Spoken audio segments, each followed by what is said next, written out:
والا ہے۔ پیغمبر صلی اللہ علیہ وآلہ وسلم نے تیوری چڑھائی اور منہ پھیر لیا کہ ان کے پاس ایک نابینا آیا، اور تم کو کیا خبر، شاید وہ پاکیزگی حاصل کرتا یا وہ سمجھ جاتا تو تمہارا سمجھانا اسے فائدہ دیتا۔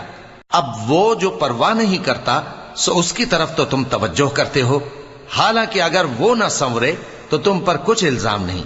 اور وہ جو تمہارے پاس دوڑتا ہوا آیا اور وہ اللہ سے ڈرتا بھی ہے تو اس سے تم بے رخی کرتے ہو۔ دیکھو یہ قرآن نصیحت ہے، پس جو چاہے اسے یاد رکھے۔ قابل ادب ورقوں میں لکھا ہوا، جو بلند مقام پر رکھے ہوئے اور پاک ہیں، ایسے لکھنے والوں کے ہاتھوں میں ہیں جو بلند مرتبہ اور نیکوکار ہیں۔ انسان مارا جائے، یہ کیسا ناشکرا ہے۔ اسے اللہ نے کس چیز سے بنایا؟ نطفے سے بنایا، پھر اس کا اندازہ مقرر کیا، پھر اس کے لیے رستہ آسان کر دیا۔